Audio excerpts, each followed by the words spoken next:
Yo, what's up? Welcome inside the opening line, Corey and Benny. The week is winding down, Benny. What's good with you? How was your evening? Not too bad last night. Being on the Yankees over definitely made things pretty nice. There were a lot of runs scored pretty much every game of that series, and we'll talk about that again later today, so that was pretty cool. But, Corey, do you know what today is? Today is actually a big day. There's a lot of fantasy golf going on today. A lot of people are looking at that. But do you know what the real big story in golf is today? In golf? In golf today. What's the big story in golf today? Today is the 39-year anniversary of the $160,000 bet at the end of Caddyshack. Today was the championship day. 39 years ago today was the day that they blew up the golf course trying to get the gopher and all that good stuff. Caddyshack, one of the great American films, you know what I'm saying? I made my kid watch it last week for the first time. And he was like, after it was done, it was him and one of his buddies. He's like, Dad, that movie was hilarious. I'm like, yep, has been for the last 40 years, son. It's a great movie, you know what I'm saying? It really is. So shout out to Adam Sandler. Certain like stuff like that you remember, like McLovin's birthday. You know what I'm saying? I remember when you brought that up the one day. You were like, "Yeah, today's McLovin is 30 today or something like that." I was like, McLovin. I was like, "Oh, from Superbad." Okay. Superbad, another great movie, son. Mm-hmm. Great American comedy. Oh boy, so today we're gonna hop in here, get some football done. I want to talk some quarterbacks today, break some stuff down. Don't forget fantasyguru.com draft kit, draft guide up and rolling. Did a podcast yesterday with Ray Flowers, and that was always cool to get a chance to sit down and talk to Ray. We did we talked auction strategies and stuff like that. Okay. So, coming from two different worlds, one obviously Ray heavy baseball and stuff like that. Mm-hmm. You know what I'm saying? Me doing these NFFC joints, whatever, the past couple years. So we broke that down, and you got the podcast over there at fantasyguru.com. So it's 50 in 50 days. I think I'm doing all 50. but you know what? It is what it is. You know what I mean? So you might want to check those out. Me and I know this weekend I got two with Jeff Mans coming up this weekend. We got some stuff, and that's part of the draft guide over there. And Benny, y'all getting things kicked off over on the elite fantasy side for NFL too, right? Have the week one stuff come out yet? No, it hasn't, which is really why there's not much we can do right now. So we're kind of still waiting right now. I'm still in baseball mode. What you're gonna start see happening is basically I'm gonna probably be in baseball mode all the way through, and then doing football like secondary. DC usually around the beginning of September, the end of August, he kind of pulls back on his baseball and goes pretty heavy on NFL. I'm sure Tommy will be ready to do it by then. I know they have some podcasts that they want us to do, either podcasts or live streams, just kind of how to play, and we'll have some articles coming out and all that stuff already. But, yeah, the DFS package is live right now. There's some things that are starting to get up in there. So far, it's basically just stats and depth charts and stuff like that. Because, again, until the games actually start and we get to see how teams are going and, until we actually have some prices, we don't have too much to talk about just yet. No doubt. We got the Hall of Fame game is next Thursday, if I'm not mistaken. Mm-hmm. Thursday will be the Hall of Fame game. A week away. And then Miami and Florida play in Orlando in 1 month from now. So we got football coming, and then we get into the full swing of things where the games start to count. So it's getting to be that time of year. So definitely want to get you taken care of on that right there. Before we get into this quarterback stuff, Benny, I was looking. I don't know if you saw this thing I had on Facebook last night. Because I had my homeboy was bothering me. My Lord, you know what I'm saying? This Kawhi Leonard stuff. What was it all about? NBA. Okay, so here are the questions. NBA player you dislike? Okay. NBA player you think is overrated? Okay. NBA player you think is underrated? NBA player you like? NBA player you secretly like? And your favorite player of all time? All right, so dislike, like, overrated, underrated. Secretly like. And your favorite player of all time. All right, so the all-time one is easy for me. I'm a Michael Jordan guy. I despise Michael Jordan. Well, you're a Knicks fan. I mean, that makes sense. I've always been a Knicks hater. So, Jordan, I'm a Carolina guy. I've always Jordan was my guy. Like I followed Jordan. I got 23 jerseys. I got his autograph picture. I got all his books. Like watching Jordan was how I remember childhood. Like growing up and falling in love with basketball was my. I can remember some Michael Jordan moments also. Most of them negative, but the shot against the Cavaliers. I remember watching that game like it was yesterday. When he taught Larry Bird a new one. I remember watching that too. And I'm a Carolina guy also. But not because of Michael Jordan. I'm a Carolina guy because of Brian Reese. How about that? Okay. From the past right there. That's it. It's Talentine High School, formerly Powell Memorial, but now it's no longer there at all. Right there in the shadows of Bronx Community College. Mine's is John Starks. You know what I'm saying? My favorite player of all time. Okay. You know what, Benny, is crazy. Well, that's why you hate Michael Jordan. I mean, the dude that, You know what, Benny? My favorite players of all time, and like every sport I've met John Starks. Mm-hmm. I've met Michael Irvin. I've met Emmitt Smith. I've met Derek Jeter. And I've met Reggie Jackson. Look at that. That's crazy, right? Yeah. And that's all been afforded to me by, being in this business. So you know what I'm saying? It's pretty cool. And I'm not like a real big, I don't get starstruck, you know what I'm saying? Working at SiriusXM and being in the media for a little bit now, you meet a lot of people. I was only starstruck one time in my whole life. And that's when I met T.I.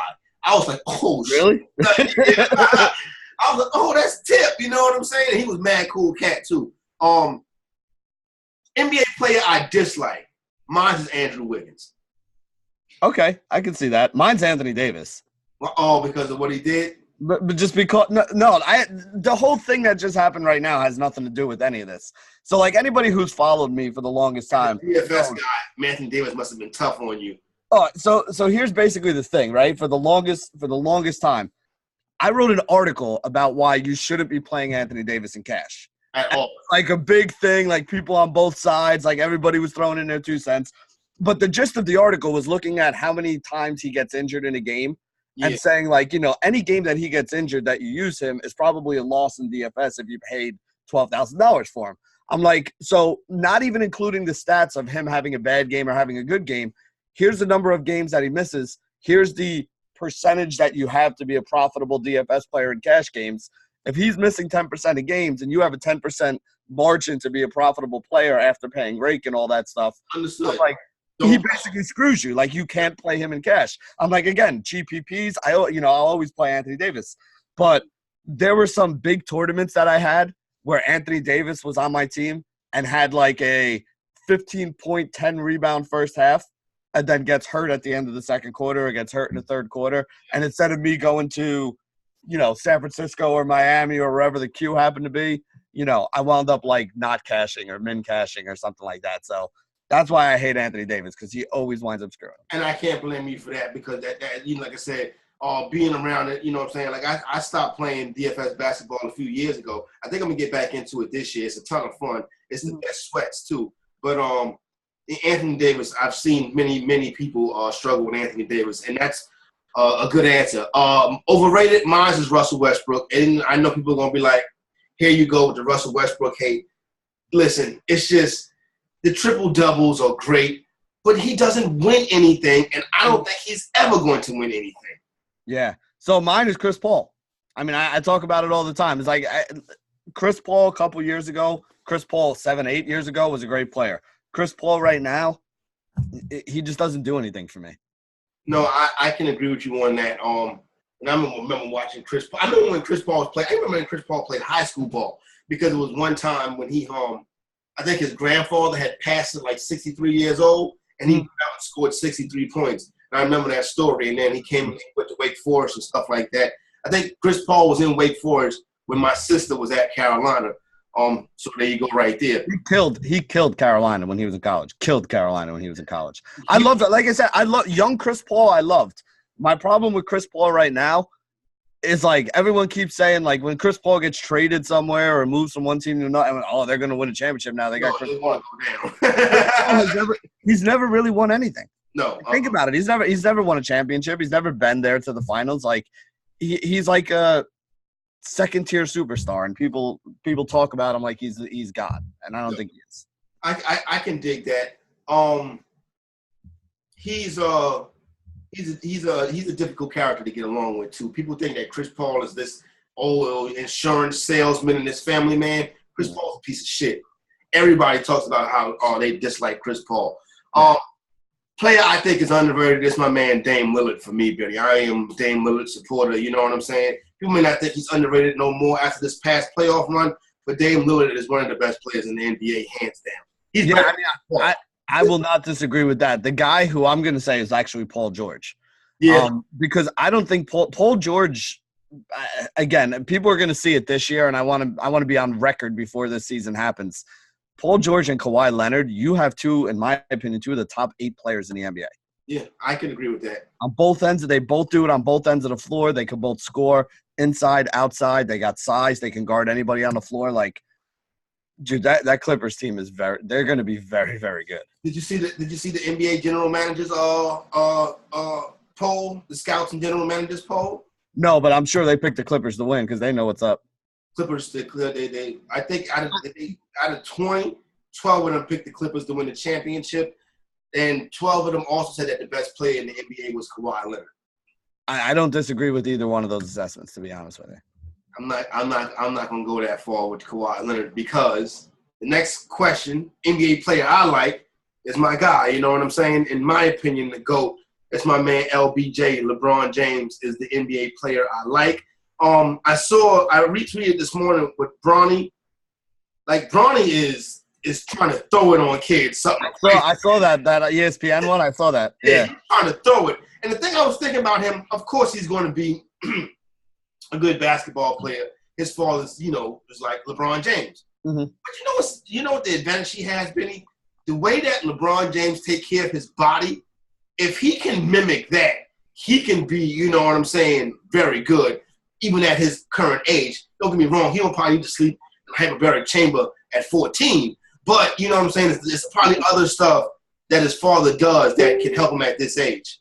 Oh, well, even just like the training and the way you're eating and stuff like that, if you're doing that with your dad. I mean, listen. Tuesday. That's what I'm saying. Like the average, that too. But like, the average 14-year-old kid, like, you grew up in a neighborhood a lot like mine, right? Yep. So the average 14-year-old kid that plays basketball, or like when you had your friends who were playing basketball in high school, like school would be over, you run to the bodega, you get like a sandwich or a bag of chips, then you go to practice and you do this. He's so rich that he's able to have, like, when his personal chef is making LeBron like a, protein packed breakfast, you're getting the same thing that your dad is, and that's what he's eating to, keep himself at that level. So, again, they have a basketball court in their house, which helps out a lot. Like, he's got a couple advantages. I think he's going to turn out all right. I think he's going to be a pretty good basketball player. I know they was playing pickup. I saw them when they was playing pickup the other night. It was Bronny, Shaq's 2 sons, and somebody else was with them too. It was Bronny, Shaq, 2 sons, and not Dwayne Wade's kid, but the other kid named Zaire, who's supposed to be a real good young ball player too. NBA player I secretly like, I love James Harden, son. I love James Harden, the step back, the beard, the traveling, you know what I'm saying? It's all of that, son. I love James Harden, yo. For me, it's Steph Curry. Like, there's nobody more fun to watch in the NBA. I don't care. Like, Steph Curry pulling up from 35. When Steph Curry is good and Steph Curry's having a good game, I'm like stuck to the TV. I don't care what else is going on. I'm watching it because the stuff he does is special. One of the best performances a couple years ago, that game the regular season game in Oklahoma City, when Kevin Durant was still on the Thunder, and he hit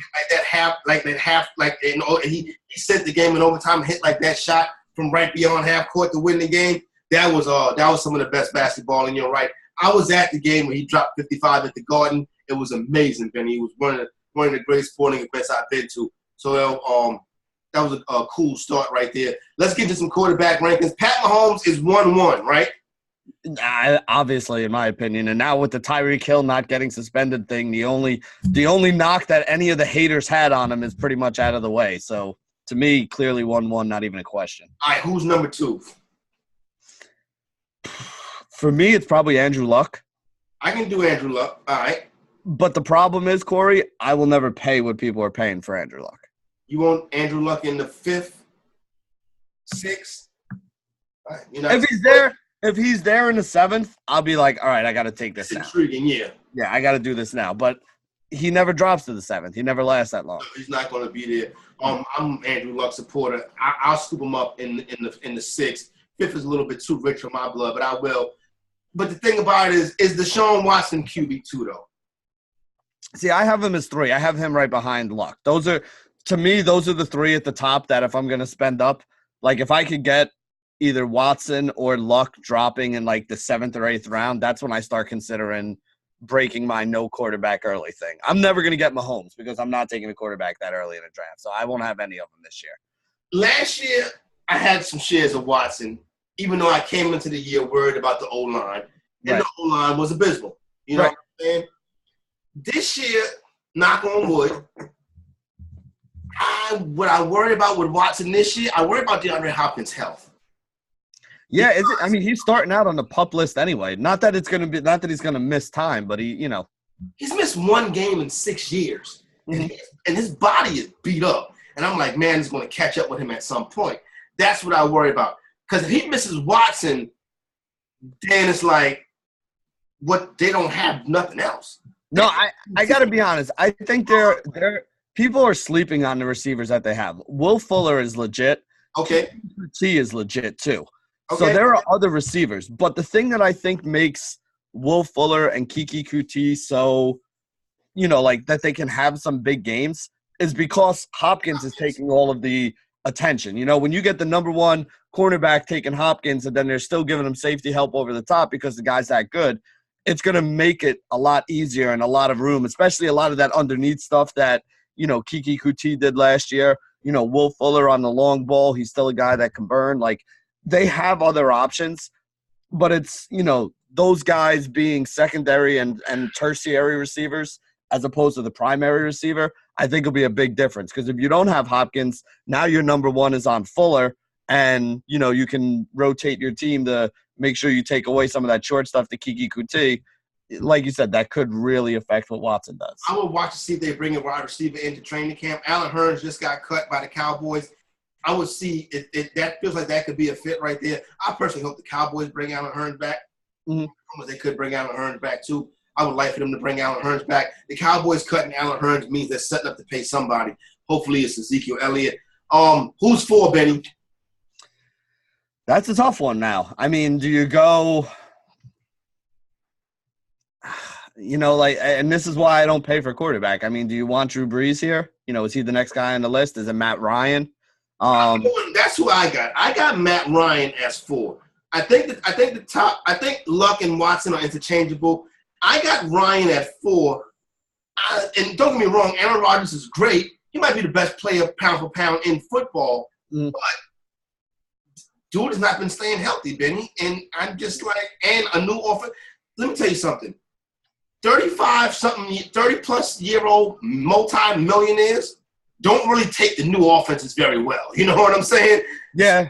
If I was a millionaire at 35, I probably wouldn't want anything to change either. I'd be like, exactly. He's like, dude, I've won championship. You're going to bring in and teach me a new offense? Fuck out of here. You know what I'm saying? I do really like his pass catchers this year, though.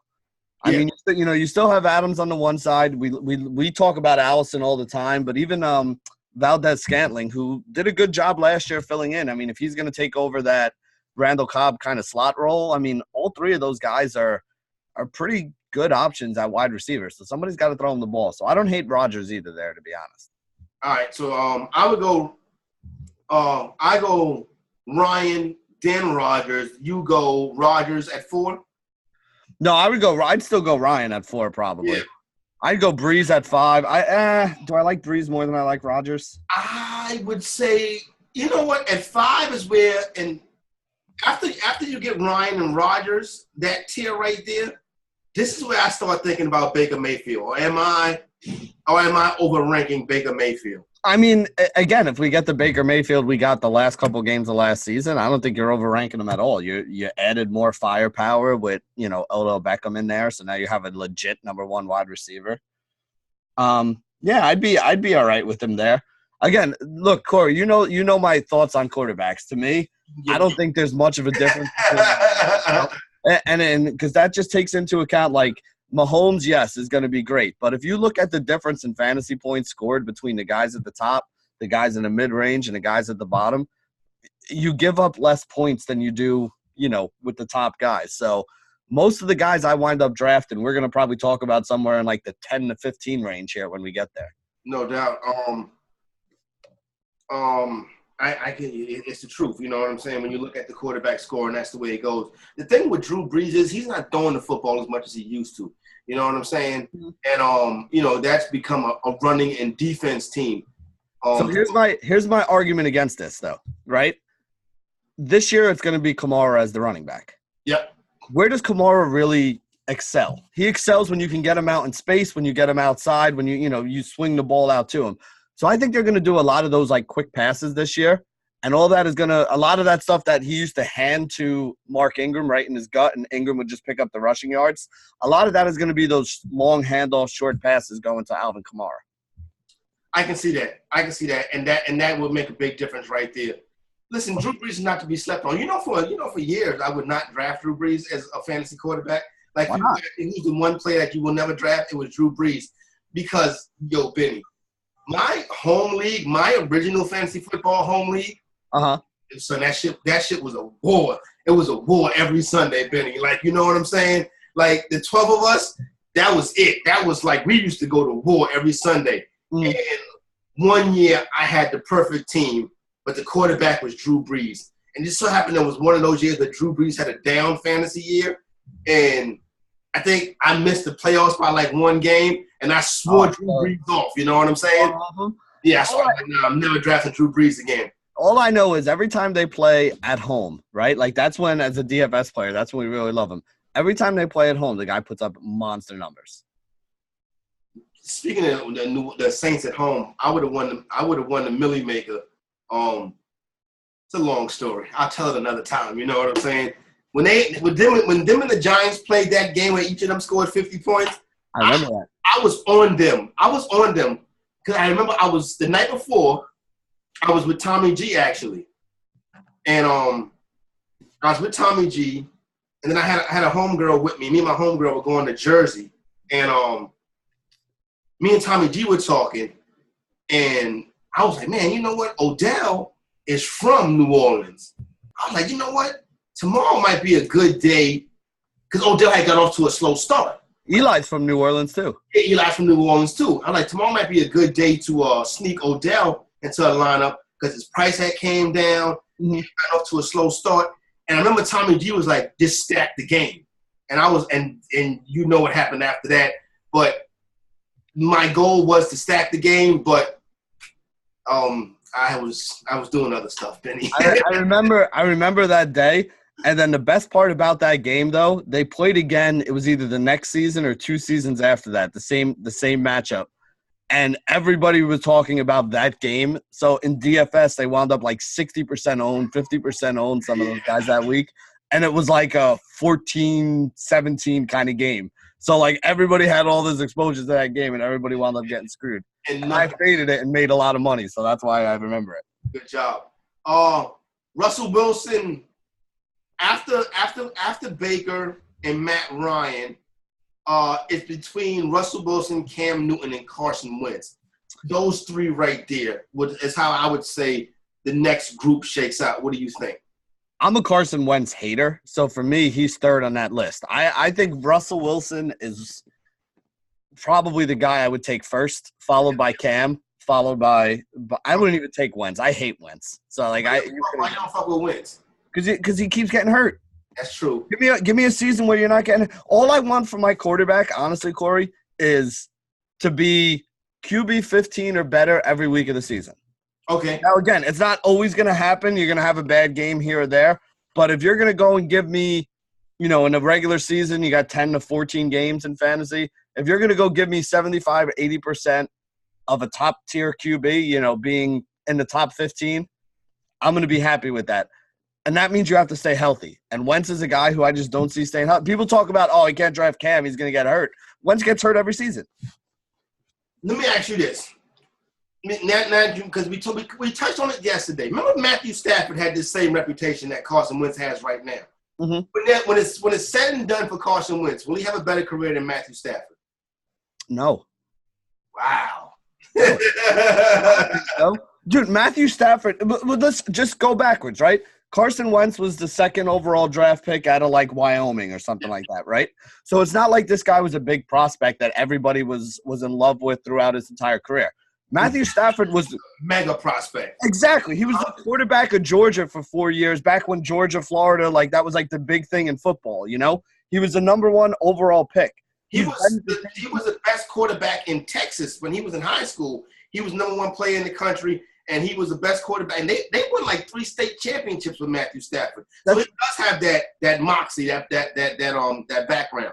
And that's what I'm saying. It's like, you know, Carson Wentz, for all intents and purposes, he's looked solid in the NFL when he's been healthy. But is that him, or is that the fact that they have a really, really good team around them? And they have a good team. They do. You know, he was good at Wyoming, but it wasn't like he was clear-cut, head and shoulders the number 1 pick. Like, people are talking about this guy like he's a can't-miss future Hall of Famer. He's a third-year quarterback who's only been in one system with one coach, a lot of good talent around him, enough talent that Nick Foles is a fucking Super Bowl MVP. You know what I'm saying? Like, so it's, you know, let's see, like, we've seen Matthew – I don't remember Matthew Stafford actually having a good team. You know what I'm saying? Like, I don't remember them having a very good team around them. You take Matthew Stafford off of Detroit and put him on the Eagles, I think the Eagles are just as good as they are now with guys like Nick Foles and you know, Carson Wentz. So for me, Wentz still has a lot more to do to prove that that he needs to be in the same breath as the Cam Newtons and these other guys we're talking about here. The jury is out on Wentz this year because the Philadelphia Eagles, that's a Super Bowl team. But if they don't make it to the Super Bowl, they're going to point to him. You know what I'm saying? So there you go right there. Big year for Carson Wentz coming up. The next grouping is that puts Breeze at 10, right? Well, that'll put Wentz at 10. So now I'm working backward off of Wentz. Would you take Jameis Winston over Carson Wentz? Yes, I love Jameis Winston this year. I love the system. I think Jameis is in for a huge year. He just don't do nothing stupid, Jameis. You know what I'm saying? That's he's definitely going to do something. So you talk about a guy who got caught, you know, crab legs in college. I mean, he's going to do stupid stuff, you know. But what was the other big thing he had in college? Did he like get up and scream something out in the day? You know, it's funny. My homegirl, one of my neighbors is an FSU grad, and she was there when Jameis was there. So he went in the cafeteria. I don't know what made him do this, but he stood up on the table and was like, "Fuck her right in the pussy." Yeah, it was like a YouTube video that was like hot at the time. You know, it was like, I forget the whole like breakdown of it, but yeah, that's exactly what it was. Shout out to Jameis. Jameis is trying to have fun, but Jameis, you got to get yourself together, brother, because it's serious business right now. You know what I'm saying? Are you one of the guys that's buying into Kyler Murray as like that QB12? Yes. I don't know what Cliff Kingsbury air raid offense is. I can't get behind it yet.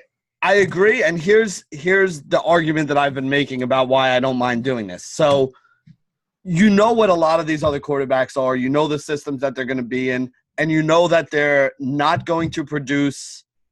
Again, the whole point of me not waiting and drafting quarterbacks around that 10, 15, 18 range is that, to me, they're all the same when you get there, right? Yep. So they're all going to go out and they're going to have a couple 300-yard games, but for the most part, they're going to throw for 250 and they're going to get 2 touchdowns and probably an interception a game, right? And that's why I don't think that you really need to go crazy with a lot of these quarterbacks, because 250 and 2 with 1 interception is pretty much your typical week. And if you can get that from one of 15 different guys, it doesn't make a difference which one of those 15 you have. You're right. We don't know what this offense is, but if you look at potential upside, this offense may fall flat on its face and not be all that great, which to me means that Murray is one of those guys in that range or maybe a tad below it. So there's not like – it's not really going to like kill you, but the upside of what if this offense is, you know, Warren Moon run and shoot back in the day, you know what I mean? Or something like that where they wind up throwing for 4,500 yards or something, and he winds up running for another 300 or 400 yards and ends up with 35, 40 total touchdowns between rushing and passing. I think that's a lot. I think that's a lot to ask. I think that's. Oh no, it's a ton to ask. But I'm saying there's the potential that it could happen. Whereas with a lot of these other quarterbacks in that same role, Ben Roethlisberger. Right, you're not getting that probably from those other guys there, or at least you know what you're getting from those other guys, and it's not anything better or worse than what all the other guys around them are doing. The Phillip Rivers, Ben Roethlisberger, all those guys are going to basically do the same thing. I would take Lamar Jackson over Wentz. I would take Lamar Jackson over Goff. Yes. I would take Lamar Jackson over Breeze too. I think Lamar Jackson can finish inside the top 10 this year. What they're going to do with Lamar Jackson, like the people in Baltimore are like, yo, this is going to be a special offense. Well, this is going to be a special offense this year. I saw it in The Athletic yesterday, as a matter of fact. They was like, the way that Greg Roman and the crew is scheming this thing up, they're saying it's going to look like what Colin Kaepernick was doing in his prime. Is he going to kneel too? Because then we got to deal with all that again this year. So hopefully not. Colin Kaepernick's prime. See, my big thing that I don't think people rate enough is the rushing ability of these running backs, of these quarterbacks. Like when you have a quarterback that can pick up yards with his legs, remember, if you get him running for like 60 yards, that's the equivalent of it's the equivalent of 150 extra passing yards. So, I mean, the guy's going to throw for 150, 200 yards anyway, just by accident, even if it's just screens and guys picking it up and, the random throw on third down here or there. So when you add all that together, it's just the rushing, to me, it creates a safer floor for these guys and also gives them the potential for a higher ceiling because all he really needs to do is catch one guy long every game for like an 80-yard touchdown and then add 60 yards with his legs. And he's probably giving you the same as a 250-yard, 2-touchdown performance for most of these other guys. Do you know what his rushing prop was?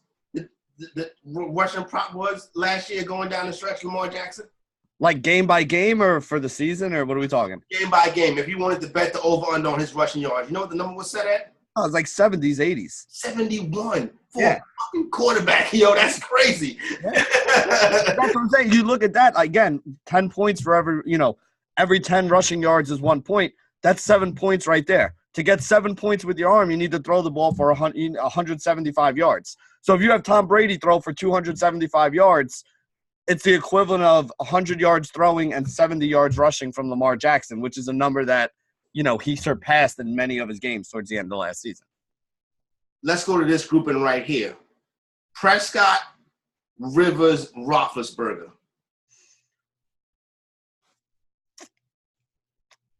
And see, this is a tough one here because Dak actually does use his legs a little bit as opposed to Rivers and Roethlisberger, who kind of don't. But Rivers and Roethlisberger play in – Rivers and Roethlisberger have Ezekiel Elliott in the backfield. That's what I'm saying. They play in higher-paced offenses because they're passing the ball a little more into those offenses. I'm going to say this. Right now, if I had to choose one of these, it would probably be Rivers. And the reason why I would take Rivers over the other two is if Melvin Gordon doesn't play – they're going to air it out. Rivers going to air it out. They're going to have to. They're going to have to be more pass heavy. Plus, when they get down towards the red zone, you're probably going to see a lot of Hunter Henry this year. Big Mike Will. You got Keenan Allen. They got some weapons. Especially if there's no Melvin Gordon, because you're not just going to turn around and put it in Gordon's, back. And then the back who they do have, who will be their number one if that happens, will be Austin Eckler, who's a receiving back anyway, who they can, throw the ball to out of the backfield. So, of those three, Rivers would probably be number one because you got to think Roethlisberger takes a hit without Antonio Brown. Yeah. You got to think he's going to take a hit. And then Dak is in, like you said, a run-heavy offense. As long as Ezekiel Elliott's there, I don't think they're going to ask Dak to do too much. Dak's biggest games kind of came when, they were either down and they had to throw when Zeke was out. Yeah, the game against Philadelphia comes to mind last year. They were playing, game was in the 30s, whatever, and Amari Cooper was having, a career day and stuff like that. One thing about Prescott, right quick, Kellen Moore being the OC could help him out a lot. As a matter of fact, they said that Dak Prescott was the one who said he wanted Kellen Moore to get that job, and Jerry Jones went ahead and said, you know what, if you want Kellen Moore, you get Kellen Moore. Okay. Everybody talks about, the secondary coach, Rashad, Keith Rashad or Kellen Rashad or whatever his name is. Mm-hmm. People are saying this upcoming next year, this time, that Kellen Moore could very well be the guy that other organizations are coming to ask to be their head coach, more so than Kevin Richard. Kevin Richard, if the Cowboys don't go get to the NFC Championship game, Kevin Richard would be the coach of the team because if I'm not mistaken, Jason Garrett's in the last year of his contract, so he's a lame duck at this point. You know what I'm saying? He's like that. He's like that president, that two-term president, and that last year. You know what I'm saying? That's basically what Jason Garrett is right now. Now you're a Cowboys fan. How do you feel about Jason Garrett? I think we had this conversation before. I think we have. He's a great motivator, but he's not an X and O guy. Yeah, I got to be honest. I've never really been a huge fan of him, so to me, he still has stuff to prove. So hopefully, he does. He's one of the most longest tenured coaches. We talking quarterbacks, Benny. We haven't mentioned Tom Brady. Yeah, I mean, but Tom Brady to me again, and this is why I wait on quarterbacks. You can get Tom Brady this year, quarterback like 18 and 20. Yeah, Tom Brady's like quarterback 20 going off the boards right now. He's going after guys like Trubisky and Cousins. I take Tom Brady over both of those guys. And I think Cousins bounce back year this year. Nobody's talking about Garoppolo this year either. Yeah, I know you're not a huge fan of Trubisky, but I like Trubisky more as a fantasy quarterback than a real-life quarterback. Okay. He uses the legs. He uses the legs. That's and like I said, people underrate that. Even a kid from Buffalo, Josh Allen, I have a lot of Josh Allen as my second quarterback in a lot of these leagues because he could do – again, I'm not saying that either one of these guys are going to do what Lamar Jackson did. Lamar Jackson's a special case. But even if you get 40 or 50 yards rushing a game, that's still that's still like throwing for another 100, 125 yards. It's basically a touchdown when it comes to fantasy scoring. We mentioned Jimmy Garoppolo briefly yesterday or earlier. I don't know. I'm probably not going to have a lot of Jimmy Garoppolo shares. But somebody, Benny, who I am warming up to is Derek Carr. He's throwing the football to Antonio Brown. Mm-hmm. That normally works out pretty good for quarterbacks. Yeah, and they're going to be losing most likely because I don't think anybody thinks this is going to be like a 12-4 team. No, so you gotta figure 4-12. But that's good. I mean, 4-12 means you're playing from behind in 12 of those games, which means your quarterback is dropping back and throwing the ball. And that's the thing you got to think about. A lot of people just say, "Oh, well, he's a better quarterback than this guy," and that's fine. But you got to think about, is this going to be a good team? Are they going to be winning? What situations are they going to be in? How often are they going to need this guy to throw? What is the running game like on his team that goes along with it? All that stuff has to get factored into the decisions you're making at quarterback because all those things are going to change. And like we're talking about with Derek Carr, I mean, listen, a couple years ago when he had Crabtree on one side and Cooper on the other side, he was a potential MVP candidate. So you're right. Yeah. I mean, it seems like years and years away, but honestly, that was 3 years ago? 3 years ago, yeah. I remember. Yeah, so I mean, I was in Vegas when they played that opener. When they played that opening game, it was the Raiders versus the Saints. Yeah, it was Raiders versus the Saints, and they played that shootout. And your man, the coach of the Raiders at the time, Jack Del Rio, went for it went for two to win the game, and that was like unheard of. That just like 4 years ago, that was unheard of. And now it's the statistical thing to do. Yeah, all the statistics guys will tell you that's the analytics way that you should be doing it all. But yeah, I mean, again, Carr is he even 30 yet? I think Carr is going into his 30-year-old season. All right, so he's been in the NFL for 12, 13 years. Yeah, it feels like it that way. But again, that's usually when quarterbacks really start coming into their own now. Because you understand what you're looking at, how to make the adjustments at the line. You've been in the system for a little while, so I don't think it's crazy. I think there is some upside there. And where's he going? Quarterback 22, 23? 28. And this is why you don't waste high draft picks on quarterbacks. There you go, right there. All right, Brittany, let's get some baseball picks and get up out of here. Get one day closer to the freaking weekend. Yeah, there's actually not a lot of games today. I think there's only 6 games for the DFS slate tonight. And then we have 2 or 3 games going on in the afternoon here today. Yep. Again, there's a couple games that make sense to me, but I like the Mets, but they're minus 200, so I don't really want to take that number. Against them.